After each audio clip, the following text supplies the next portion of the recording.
Calculating the day's inventory outstanding when there are multiple different products in your business means we have to calculate using the value of inventory rather than the quantity. For example, a car tyre shop sells two products, tyres and wheel nuts. To calculate their day's inventory outstanding as a single figure, we can no longer just use the quantities of those items sold and held in stock. First, we need to calculate the average inventory value over our time period. So, in the month of April, we had an average inventory of 90 tyres and 200 wheel nuts. Each car tyre costs $100 and each wheel nut costs $5.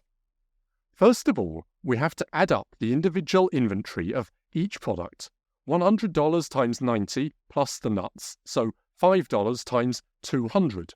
Then this gives an average inventory held in April of $10,000 worth.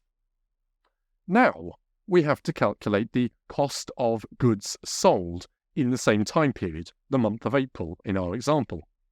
First, we need to know how many we sold of each item and then convert that to value using the purchase price. The purchase price is what we paid from our suppliers in order to keep consistent units with how we calculated average inventory. We must not use the sales price. Let's say that the car tyre store sold 100 car tyres and 1,000 wheel nuts in April. That gives a cost of goods sold in April of $15,000.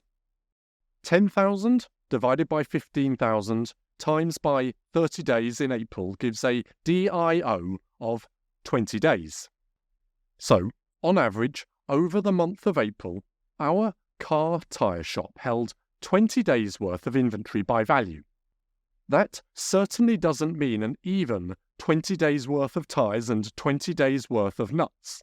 It could easily be lots of one and not much of the other. So, further analysis is typically required to understand which items of inventory we maybe have too much of or too little.